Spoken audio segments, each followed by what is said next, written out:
otro lado. Vamos a ver un poco el caso práctico, ese es el que va a venir en el examen. Caso práctico. Entonces, hasta todo lo que hemos avanzado ya en la clase pasada hemos hecho este sonet, pero de esa práctica que les he entregado lo voy a volver a repasar, ¿ya? ¿De acuerdo? Porque solamente vino un alumno nomás ese día de recuperación. No me digas, profe. Estamos viendo el mundial, pues ¿Mundial? ¿Mundial? ¿Hay mundial ese día? ¿Ah? ¿Hay mundial ese día? Claro, pues, No lo ¿no? mire, profe, no lo No mire. me acuerdo, yo lo veo mundial, profe. Claro, jugaba Rusia, No lo creo. mire, Rusia no. con Croacia, creo. Pero de todas maneras, ese de sonet lo vamos a pasar al ejercicio porque también viene de sonet una preguntita. Y no vamos a sacar el tiempo, ya lo veremos la otra semana, pues, ¿no? Pero hoy día hay que terminar esto, desarrollar el examen también, de la práctica, ¿ya? Muy bien, entonces vamos a ver, ya hemos visto ya todos los elementos de una red, hemos visto también cómo funciona WDM, ¿no? Y también hemos visto los criterios para escoger o seleccionar interfaces, ¿no? de alta velocidad que son para redes de transporte, ¿no? Justamente por eso la importancia de SDH. Sonet no hemos estudiado SDH, porque SDH es la red más actual como red de transporte. ¿Estamos? Entonces, ahora vamos a ver ya de manera integral lo que es WDM con una red de transporte que se implementa con WDM, mejor dicho, ¿no? Que es Sonet o SDH. Sonet o SDH, ¿no? Entonces, ¿cuáles son estos fundamentos que se deben tomar en consideración? Entonces, acá hay una tabla donde vemos, por ejemplo, los criterios que se van a llamar el factor y qué es lo que se debe considerar, ¿no? O sea, los factores, ¿no? A considerar. Por ejemplo, la topología. De repente ustedes tienen una idea ya de la topología, por ejemplo, de una red de área local, que debe ser una estrella extendida. Sin embargo, en redes ya de gran alcance, habría que ver ahí si voy a elegir una red en anillo, una red punto a punto. Desde una red dorsal hago una conexión hacia un lugar donde hay pocos usuarios, entonces una red punto a punto, o una red de transporte, ¿no? Bus, anillo, estrella. ¿De acuerdo? El tipo de fibra se puede considerar por la distancia, la extensión de la red, ¿no? Multimodo o monomodo. Cuando hablamos de redes WAN, normalmente pues se utilizan fibras monomodo, ¿de acuerdo? Por la distancia. Multimodo es para grandes velocidades, pero de corto alcance, ¿no? La dispersión, o sea, uno de los grandes problemas de las redes grandes es la dispersión. Entonces, ¿qué utilizo ahí para, digamos, un poco reducir la dispersión? Utilizar regeneradores, ¿de acuerdo? Pero los regeneradores se utilizan pues ahora cada distancias de 400, 500 kilómetros, ¿no? Entonces, en esa extensión de esos 500, ¿qué utilizo? No hay un equipo que me lleve una señal hasta 500 kilómetros. Tengo que utilizar amplificadores, ¿estamos? Entonces, esos amplificadores que son sin alimentación externa, llegan a 80, 100, entonces, ¿qué tengo que utilizar ahí para esos casos? Compensadores, ¿no? O sea, al utilizar amplificadores, más bien, ¿qué inconveniente se tiene? Que agrega dispersión. Claro, hay atenuación también. Entonces, si agrega dispersión, entonces hay que poner compensadores, ¿no? ¿De acuerdo? Por eso regeneradores compensadores. Los efectos no lineales también hemos visto, ¿no? Los efectos no lineales, la estimulación del esparcimiento de Raman, Broglie, la mezcla de la cuarta onda, ¿no? Todos ellos, por ejemplo, afectan para velocidades ya en gigabits. Sobre todo, ya se ha visto desde 2.5 gigabits ya comienza a afectar, o se hace más evidente los efectos no lineales, ¿no? Bueno, la longitud de trabajo de operación ya hemos ido diferenciando. Hasta aquí, estos, por ejemplo, estas longitudes, ¿para qué son? Este es espectro no visible y este es espectro no visible, ¿no? Visible y todo esto que es no visible. Pero 850 es para multimodo y de 1300 eso hacia adelante para monomodo, ¿no? La idea es utilizar la mayor cantidad de longitud de onda para transportar más información. La potencia de transmisión, dado en dBms, la fuente óptica, acá muy general, LED o diodo láser, pero el diodo láser se ha desarrollado, ¿no? Tenemos BCC, el Fiberperón, DBBF, etcétera, etcétera, ¿no? La sensibilidad en el fotodiodo, que puede ser un PIN o un APD, importantísimo también, mientras esa sensibilidad sea más negativa, o sea, de menos 28, menos 30, menos 31 o menos 33, también se tiene ese valor, quiere decir que ese equipo soporta una distancia más grande, ¿no? Sensibilidad más negativa, distancias más grandes que soporta, ¿no? Acá tenemos los fotodetectores. A diferencia de la fuente óptica, los fotodetectores no han ameritado más desarrollo porque ya, digamos, la sensibilidad del AP es grande, por ejemplo, porque es un fotodiodo de avalancha, ¿no? En cambio, en esto sigue habiendo desarrollo cada vez más grande, ¿no? En fuentes, ¿no? El código de modulación ha tenido un gran desarrollo también, ¿no? ¿Cuál es el último código o uno de los últimos códigos que se tiene para velocidades grandes de 100 gigas? ¿Se acuerdan? El PM QPSK, ¿no? El PM QPSK. Por si acaso, esa es una pregunta que va a venir en el examen de ese tema de modulación de alta velocidad, modulación 4D, modulación 4D, ¿no? Donde ahí, ¿se acuerdan? Habíamos estudiado el PM QPSK, ¿no? Modulación en cuadratura, modulación en fase y en cuadratura y doble polarización, ¿no? La idea de esos moduladores es optimizar la señal óptica, o sea, utilizar menos señal óptica para llevar más información, ¿de acuerdo? Porque al final, si yo envío más información, si quiero llevar más información, consumo más potencia óptica, ¿cierto? Pero si yo optimizo esa potencia óptica, es mejor, ¿no? Porque acuérdense que la energía óptica, mientras más se necesite, más el equipo se hace costoso. Entonces el desarrollo de la modulación es una de las partes más caras de un equipo transmisor receptor óptico, ¿no? Entonces la modulación, ¿no? MBNB, ASK, por ejemplo, ¿no? El ver, que me permitía ver la tasa de error de bit de los 10 a la menos 9, 10 a la menos 12, en realidad esto ha crecido hasta 10 a la menos 15, ya se tiene para redes ópticas, ¿no? 10 a la menos 15, ¿no? Pero nosotros hemos venido trabajando en este rango, ¿cierto? ¿No? El último laboratorio, creo que no sé si en el... 16. ¿Ah? 16. No, hasta menos 12 creo que era, ¿no? Empezamos con 10 a la menos 9, que era lo mínimo, y después en 10 gigabit creo que se lograba 10 a la menos 12, ¿no? En 10 gigabit, 10 a la menos 12, ¿no? Y la tasa de error de bit va en relación con la relación de señal a ruido óptico, ¿no? Que está dado en dBs. Por eso acá dice depende del valor del ver, ¿no? O sea que si yo aumento mi tasa de error de bit, si aumento, o mejor dicho, tengo menos errores por la cantidad de información que yo transmito, entonces, ¿eso qué va a significar? Que la relación de señal a ruido va a mejorar, pues, ¿no? La relación de señal a ruido óptico va a mejorar, ¿no? La idea es tener un valor más grande, ya vamos a ver en este ejercicio, ¿no? Más adelante, ¿no? Bueno, y después viene la parte ya de infraestructura, ¿no? Y de consideraciones ambientales, ¿no? Número de conectores, número de empalmes, que ya hemos hecho bastante ejercicio sobre esto, ¿no? Y los requerimientos ambientales, humedad, temperatura, radiación, requerimientos mecánicos también, ¿no? Interno, externo, etc., ¿no? Bueno, esos son los fundamentos de diseño que, digamos, deben tomarse en consideración, ¿no? Por tanto, vemos ahí dice los objetivos que permiten observar los requerimientos del ver.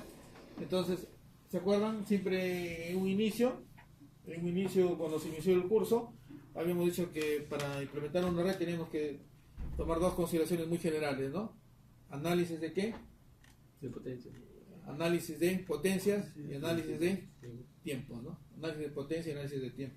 En el análisis de potencia, hacer cálculo de pérdida del sistema, que hemos hecho varios ejercicios, chequear si el PD recibe la potencia, o sea, la sensibilidad, ¿no? También debe tomarse en cuenta el exceso de potencia, que es perjudicial, ¿no? Por los efectos no lineales, por la saturación del PD. Esto creo que con todo lo que hemos hecho debe estar bien claro esa parte, ¿no? Y segundo, análisis de tiempo de ancho de banda, ¿no? O sea, ancho de banda, o sea, el retardo, que nuevamente se da por la dispersión, ¿no?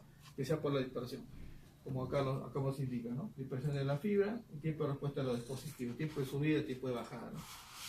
Es necesario comprobar el delta ancho banda suficiente para cumplir los requerimientos de velocidad que se plantean, ¿no? Ese es uno, ¿no? Esos son los dos fundamentales, el análisis de potencia y el análisis de tiempo. Pero a eso también hay que agregarle los cálculos en las diferentes secciones de un enlace y donde se explica, ¿no? O sea, los cálculos que se explican para, por ejemplo, en este caso del EDM, ¿no? Bueno, entonces, en dos clases anteriores, en consideraciones de diseño que habíamos visto para redes grandes y luego en SONET, esas dos clases nos permiten entender que cuando ya se habla de una red grande, ya hay que tratarlo por sesiones, ¿no? Por eso hay que, en una red, por ejemplo, de 500 kilómetros, ¿cuántas sesiones hay? Una red de 500 kilómetros, ¿cuántas sesiones hay? Dos sesiones. No, pero sí, ¿A qué se le llama sesión? ahí así, tú no entras, sí, sí, O sea, en una red de 500 kilómetros, ¿cuántas sesiones hay? Uno, porque solamente hay un regenerador o no hay regenerador. Ah, ya, sí. Entonces, en 1000 kilómetros, ¿cuántos regeneradores necesito? Uno en el en medio. ¿De acuerdo? Un regenerador en el en medio. Por eso, dice, en las sesiones, cuando hay regeneradores, entonces en la sesión de regeneración, la longitud máxima entre una fuente óptica y un fotodetector, ¿no? Transmisor receptor. El regenerador es el equipo, digamos, intermedio que se tiene entre estos dos, ¿no? Entonces, ¿cuántas sesiones de regeneración hay? Si yo tengo un regenerador, dos, ¿no? Acuérdense, cada 500, cada 400, cada 500, cada 600, cada 700 kilómetros podría ponerse se pondría, mejor dicho, un regenerador, ¿no? Va a depender de las características del regenerador. Entonces, el regenerador cumple dos funciones, ¿no? Establecer el nivel de decisión de cada símbolo en su regeneración. Estamos hablando de símbolo, hablamos de la señal, ¿no? Y asegurar que el ruido desaparezca en el proceso. Esa es la idea, ¿no? O sea, acuérdense que un amplificador, sea un amplificador de estado sólido, un amplificador dopado por herbio o un amplificador Raman, ¿no? Cualquiera de ellos, por ejemplo, de alguna manera agregan dispersión. Uno más que otro, ¿cierto? También, digamos, agregan ruido, uno más que otro. Entonces, ¿cuál es la única manera en la cual ya, debido a que el ruido y la dispersión se acumulan, qué tendría que hacer yo para, digamos, ya decir, ya, por más que escoja un amplificador Raman, por ejemplo, que reduce enormemente el ruido, por ejemplo, pero no puedo yo ya utilizar tantos amplificadores porque agregaría ruido. Entonces, ¿cómo hago para ya eliminar ese ruido? La única manera es poner un regenerador, que es un equipo, asegurar que el ruido desaparezca en el proceso. ¿De acuerdo? Pero eso lo haría después de 400, 500, 600, 700 kilómetros, ¿no? Entonces acá tengo, ¿no? Miren, todo esto que se dice en palabras se demuestra acá. Tengo mi transmisor receptor, ¿de acuerdo? Entonces, ¿qué está sucediendo aquí? La información que llega acá, del transmisor, la información que llega acá. O sea, ¿cómo llega la información? Es un poco Deformada, atenuada. No se muestra aquí atenuada, pero también llegaría atenuada y deformada, ¿no? La atenuación por la longitud de la fibra, ¿no? Principalmente, ¿no? Y la deformación por la dispersión. Por eso era importante el análisis de potencia y el análisis de tiempo. Entonces, ¿qué hace? ¿Cuál es la función del regenerador? Restaurar la información.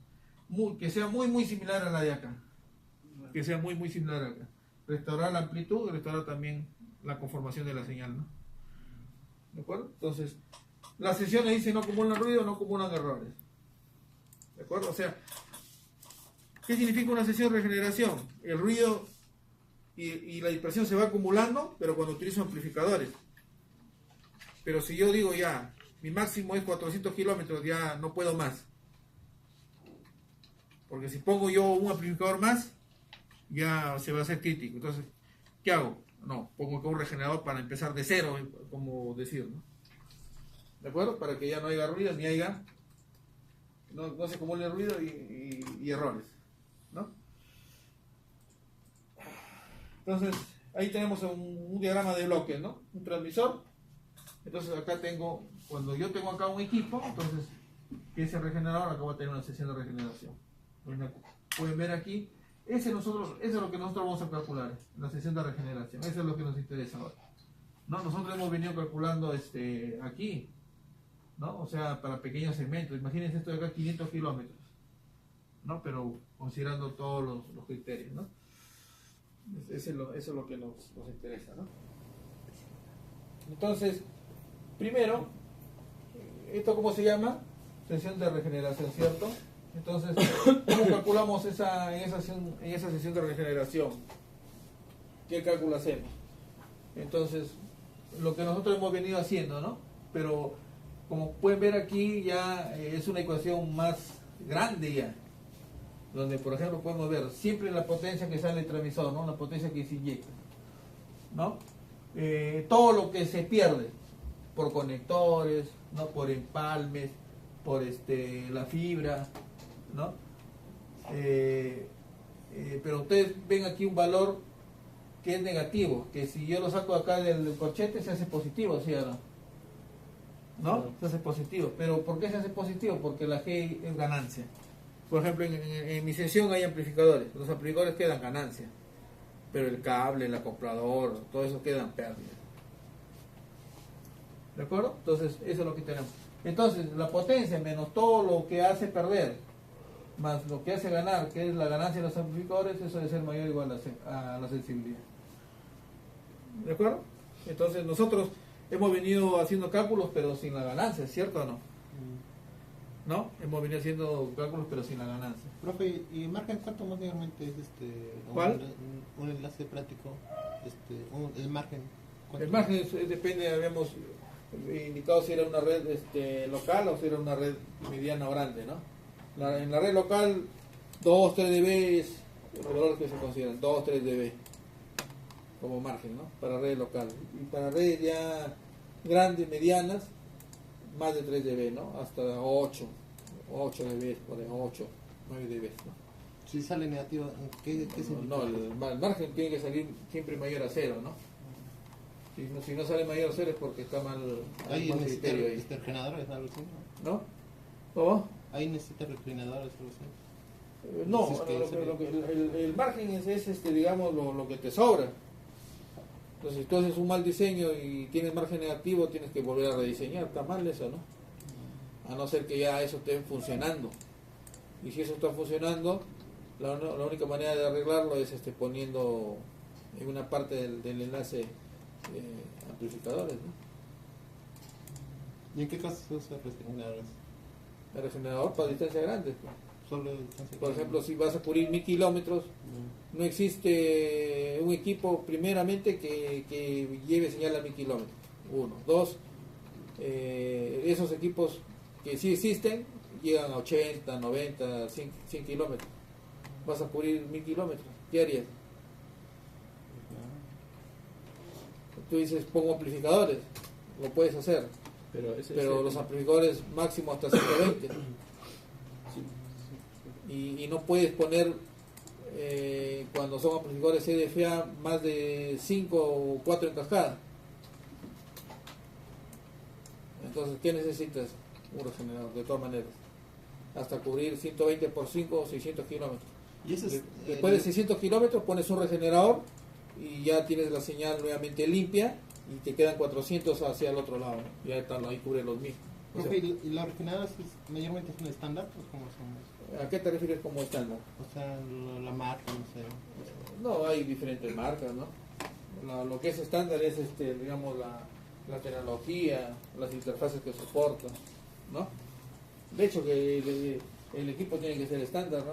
Porque es Claro, Sonet, están- es Sonet, es SDH, son tecnologías abiertas, ¿no? Lo que varía, lo que diferencia entre los diferentes fabricantes ya es sus características, ¿no? Mejoradas que cada uno quiera brindar, ¿no? Esa es la idea, ¿no? Bueno, un poco este gráfico lo que quiere expresar es por ejemplo ya con ciertos valores, ¿no? Por ejemplo, si yo, por ejemplo, acá el nivel de potencia en dBm, ¿no? Desde un valor más grande que es menos 10 hacia un valor más pequeño que es menos 50 en dBm. Entonces, por ejemplo, si yo inyecto potencia, entonces esa potencia se va perdiendo por diferentes factores, ¿no? Fibras, por ejemplo, en este caso empalmes, ¿no? Entonces llega hacia un valor. Ahora, ese valor tiene que ser un valor que tampoco, esa pérdida no puede ser muy negativa, porque si es muy negativa, simplemente el receptor no lo va a sensibilizar. ¿De acuerdo? Entonces esa sensibilidad, por ejemplo, en este caso, en este gráfico, está más o menos en menos 40. O sea que si por la pérdida de diferentes elementos, cable, conectores, splitters, esa pérdida baja de menos 40, entonces hay problemas, ¿no? Por eso la sensibilidad del receptor es importante, ¿no? ¿De acuerdo? Entonces, así es como se hace el análisis de potencia. ¿Estamos? Entonces, como pueden ustedes saber ahí, acá hay un margen del sistema, miren. Margen del sistema. ¿Se acuerdan cómo recordando un poquito cómo se calculaba el análisis de potencia? ¿Cuáles son las ecuaciones primordiales que uno debe recordar en el análisis de potencia? En el análisis de potencia, ¿se acuerdan? Primero yo hacía mi power buyer, ¿se acuerdan? Power buyer. Potencia presupuestada, ¿no? ¿Cómo calculaba el power buyer? Recordando un poquito, la potencia de transmisión mínima menos la sensibilidad. ¿De acuerdo? Eso era, ¿no? Entonces, esto es, digamos, ¿esto en qué valor me da? Y esto debe ser mayor en realidad a 0. Porque si le pongo igual, estoy en el umbral, ¿sí o no? O sea, debe ser mayor a 0 dB. Mayor a 0 dB. Es lo que tengo para gastar. ¿De acuerdo? Y luego, ¿qué hago? La potencia margen. La potencia margen. ¿Cómo calculo yo la potencia margen? El PB, que es la potencia presupuestada, menos la atenuación del espacio. La atenuación del espacio. ¿De acuerdo? La atenuación del espacio. Entonces, ahí tengo mi potencia margen, ¿no? Ahora, aquí, disculpen, este de aquí debe ser mayor a 0. Este debe ser mayor a 0. ¿No? Un ejemplo, si la potencia de transmisión me dicen que es 0 dBm y la sensibilidad es menos 25 dBm, entonces ¿cuánto es el PB? ¿Cuánto sería el PB entonces ahí? Resto, ¿no? 0 menos 25 dBm, ¿qué me da? 25. ¿No? ¿25 qué? ¿Qué unidad es? Debe. ¿Ah? Debe. dB, dB. 25 dB. De potencia. No. Debo acá dBm menos dBm. Da acá 25 dB. Porque este valor de aquí lo tengo que reemplazar acá. Y supongamos que el spam me ha salido 20 de pérdida, 20 dB. De pérdida, 20 dB de pérdida. Y si yo tengo 25 dB, que es lo que le resto, entonces ¿cuánto es el margen M? ¿Cuánto sería? En este caso sería, acá sí puedo restar, ¿cuánto sería acá? 5, ¿no? 5 dB, ¿no? Y 5 dB es mayor a 0. Sí se cumple, ¿no?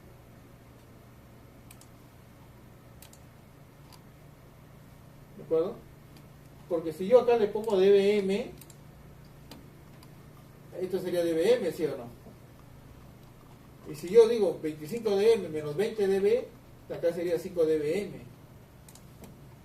¿Cierto o no? Entonces, pero el margen se da en dBs. O sea que esto está mal. Por eso dBm menos dBm me da dBs. Y si yo acá son dBs, ahora sí yo puedo estar 25 menos 20 dBs. Ah, sí, correcto, ¿no? O sea, acá sí saldría dBs, ¿no? O sea, ¿cuánto? 5 dBs. Hay que tener cuidado en esa, ¿no? ¿De acuerdo? Esa es la idea.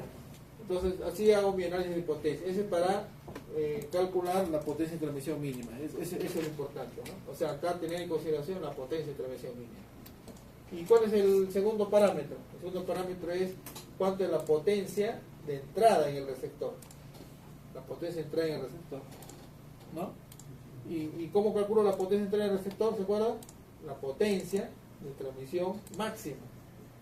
Por eso de un transmisor siempre me dan dos cosas, la potencia de transmisión mínima y la potencia de transmisión máxima. Siempre me dan esas dos cosas.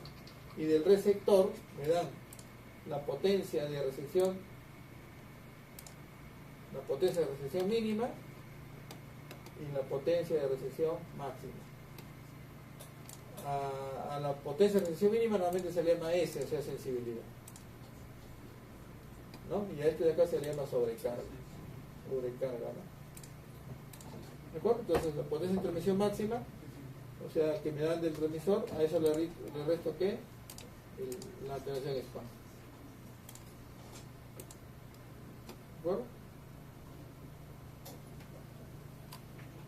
Entonces el valor que sale aquí, que es la potencia de entrada en el receptor, debe ser mayor a S sub 0, pero menor a la sobrecarga.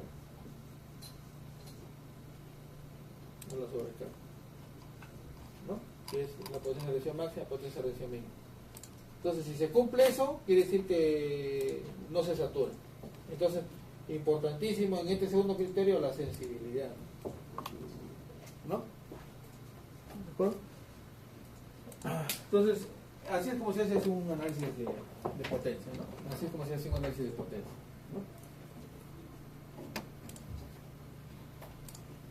¿Alguna pregunta hasta ahí? Entonces acuérdense, ¿no? El primero, potencia presupuestada, eso se llama margen de potencia, y acá potencia entrada en el resistor, ¿no? Potencia entrada en el resistor, ¿no? La potencia de transmisión máxima menos las pérdidas span, ¿no?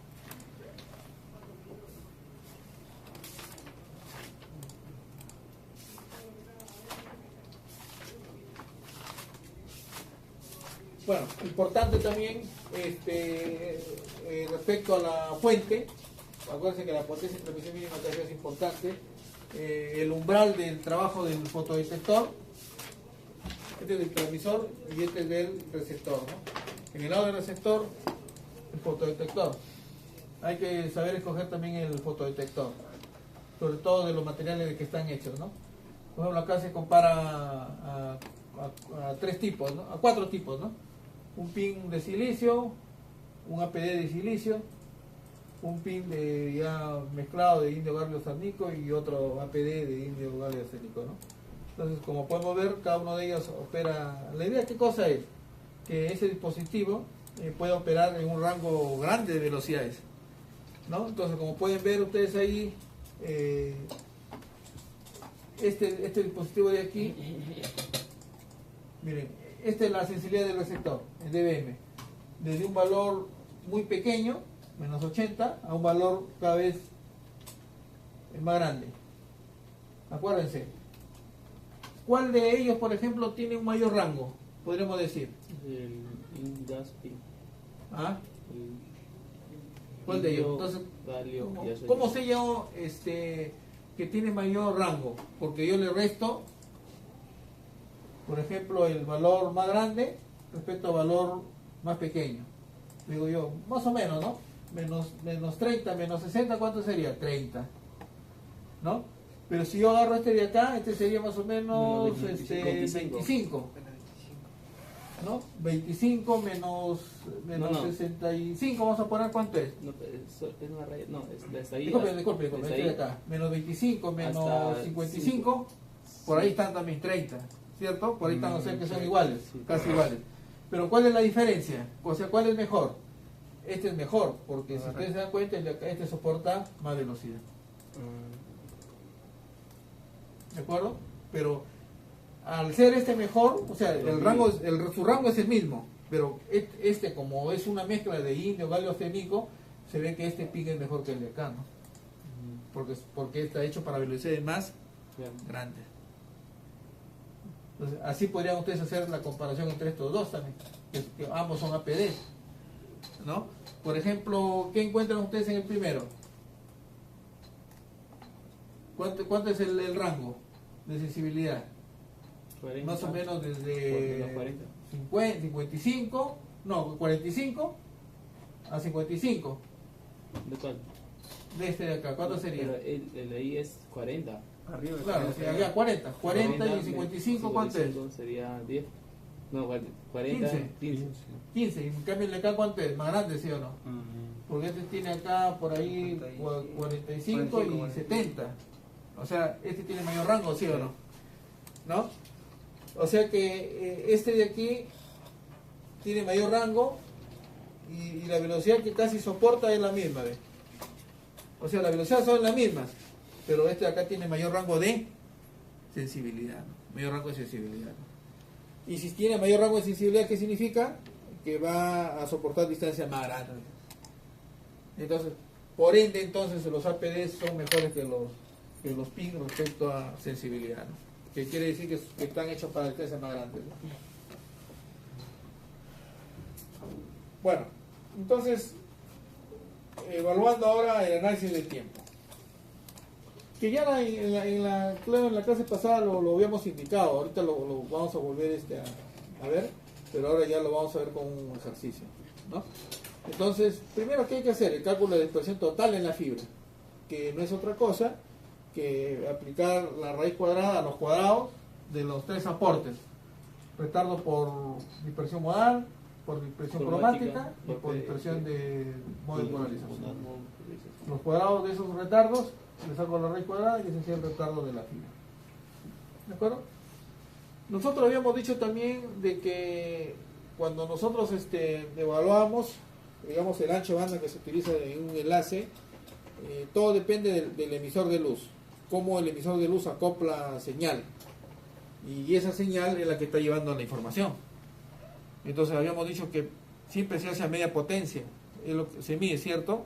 Por eso que ahí se evalúa a 3 dB, o sea, media potencia, evaluar el ancho de banda de la fibra a media potencia. Entonces ahí calculamos lo que se conoce como el retardo o el tiempo característico, ¿no? De TOF, que le voy a llamar TOF, ¿no?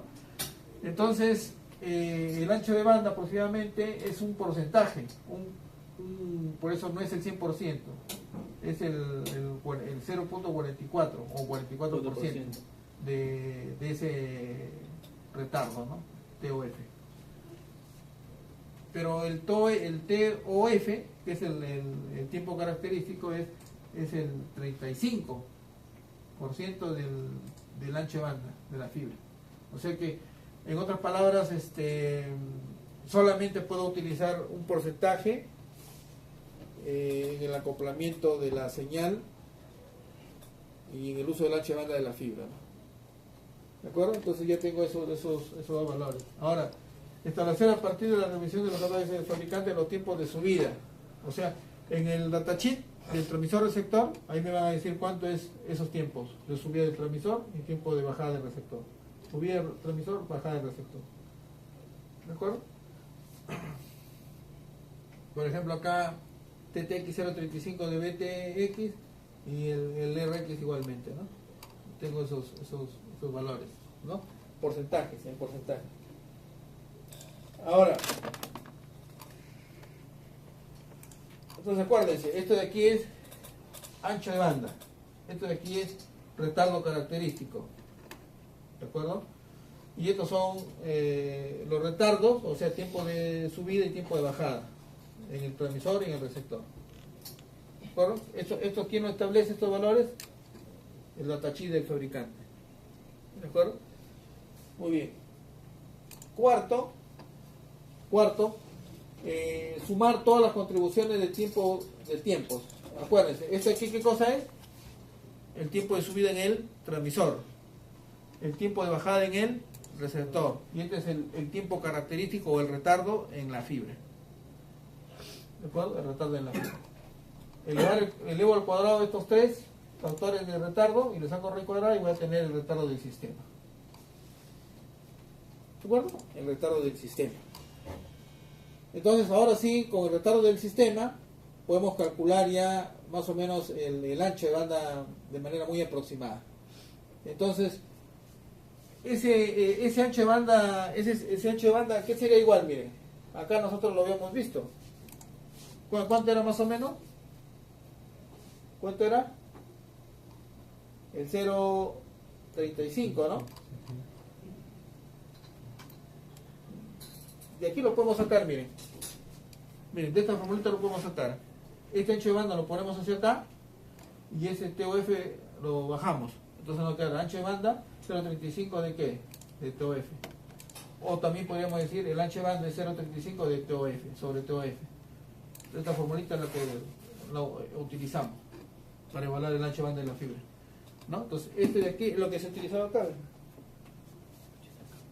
O sea que el ancho de banda del sistema va a ser el 0.35 del retardo del sistema. ¿Cierto o no? ¿No? Y así evaluamos el ancho de banda del sistema. Pero nosotros sabemos que cómo llamo la tasa de velocidad, porque esta es tasa de velocidad ya, aproximadamente. ¿Cómo llamamos la tasa de velocidad? Entonces la tasa de velocidad que se da bit sobre segundos, ¿cierto? Se da bit sobre segundo. Entonces aquí es como si nosotros estuviéramos diciendo un bit, ¿de acuerdo? Un bit sobre el vamos a ponerlo acá ya para... Sí, está correcto. O cualquier cosa me dice. No me llamó. Sí. Entonces, la tasa de velocidad aproximadamente, por eso no hay una igualdad, ¿de acuerdo? Aproximadamente es igual un bit sobre ¿por qué acá le ponemos 4 veces el retardo del sistema?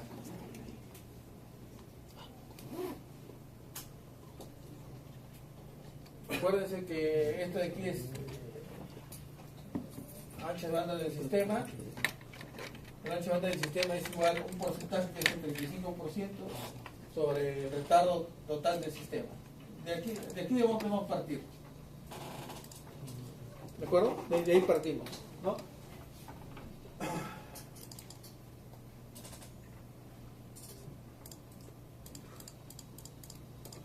Es como decir un hertz. Un hertz. El hertz es la inversa del segundo, ¿cierto? ¿No? Un hertz es la inversa del segundo. Claro, uno solo segundo. ¿De acuerdo?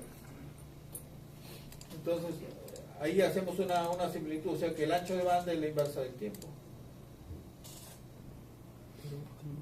¿No? La inversa del tiempo.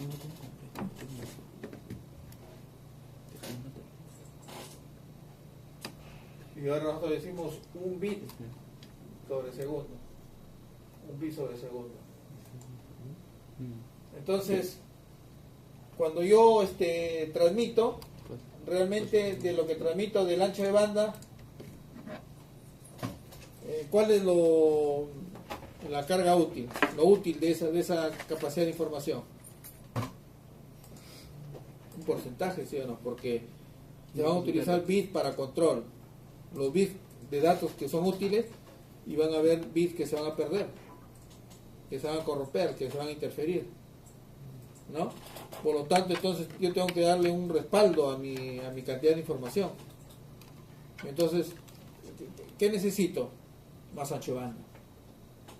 Pero si yo necesito más ancho de banda, o sea que yo necesito más ancho de banda, ¿qué va a suceder con el tiempo?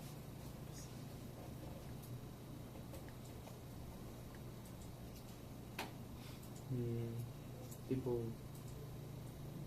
va a durar más. ¿Ah? Va a durar más. Va a durar más. Por lo tanto, por eso, al necesitarse más tiempo, porque requiero más ancho de banda, entonces por eso acá aparece este 4, que significa que necesito, los cálculos prácticos dicen que más o menos se necesita 4 veces ese tiempo. Ah, por 4. Pero si quiero mandar más longitudes. No, ya con ese 4 ya digamos que es el tope, Como un caso práctico. ¿no? Entonces por eso aquí aparece, o sea que aquí, bueno, acá se dice un bit sobre 4 veces el retardo del sistema. Un bit sobre 4 veces el retardo del sistema. ¿De acuerdo? Eso significa. Ya lo vamos a ver como ejercicio cómo se interpreta esta parte, ¿no? Entonces, por eso aparece este 4 aquí. ¿De acuerdo? Entonces, ese es estimar el ancho de banda del sistema o la velocidad de los datos.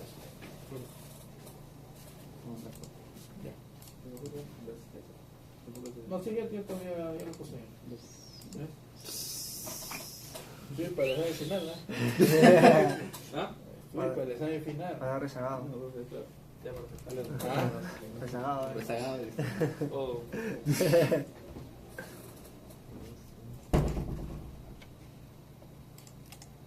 Muy bien. Entonces, esos son los 5 puntos que debemos tomar en consideración para hacer, a la final es, lo que a mí me interesa calcular es el ancho de banda, ¿no? Que es el ancho de banda del sistema, o la velocidad del sistema. ¿De acuerdo? Entonces, acuérdense que por qué el sistema hay que multiplicarlo por 4 para poder garantizar, mejor dicho, la información que yo voy a enviar. Y esa información que yo voy a enviar, o la carga útil, va acompañado de bits que se van a deteriorar, que se van a interferir, que se van a corromper, más los bits de control. Entonces todo eso ahí me ocupa más ancho de banda. Más ancho de banda necesito más tiempo para poder garantizar, digamos, la transmisión de mi información, ¿no? Muy bien. Entonces, el concepto de sesión o de sesiones en un proceso, estamos hablando de redes medianas a grandes, ¿no? O de largo alcance. Como dice ahí, hay que tomar 3 criterios ahí. Concentración del proceso del diseño, 3 criterios. Debe ajustarse, dice, para cada sesión de regeneración el análisis de potencia y de tiempo. O sea que tengo que hacerlo de manera independiente para cada sesión. El análisis de potencia y el análisis de tiempo. Segundo, la atenuación y la dispersión no son acumulables de una sesión a otra. Esa es la gran ventaja que tiene poner un regenerador. O sea, si yo pongo un regenerador, prácticamente es como que empiezo de cero. Entonces, por eso se dice, la atenuación y la dispersión no son acumulables de una sesión a otra. Recuérdense, decir de una sesión a otra quiere decir en que entre esas 2 sesiones se ha puesto un regenerador, ¿no? ¿A qué distancia más o menos va ese regenerador, Torres? 400, 500, 600, 700. Depende de los amplificadores que se utilicen, ¿no? Para cubrir la distancia, ¿no? Los errores en cada sesión se acumulan. El ver total es incrementado. Ahí sí, miren. Acuérdense, ¿no? O sea, la atenuación y la dispersión se anula prácticamente. No existe entre sesión y sesión. Sin embargo, los errores en cada sesión se acumulan. El ver total es incrementado. O en otras palabras, querrá decir, por más que yo ponga regeneradores, de alguna manera mi tasa ver, de alguna manera decrece, ¿no? ¿De acuerdo? Porque de todas maneras, ¿qué pasa con el verla? Si envío mayor cantidad de información, más probabilidad también que la información pues se corrompa también, ¿no? ¿De acuerdo? Por eso está limitado el ver. Si no, pues diríamos que un ver de 10 a la menos 30, y eso no existe, ¿no? Pues está limitado a menos 15, 10 a la menos 15 actualmente, ¿no? Bueno, estos son criterios. El cálculo ya. ¿Cómo se hace el desarrollo de cálculo? En cada sesión de regeneración se debe descartar la probabilidad de corrección de errores cometidos en otras sesiones de regeneración. El ver total, entonces, la suma de ver de cada sesión. Entonces, si tengo 5... ¿Cuál será la cantidad máxima de sesiones que se tiene?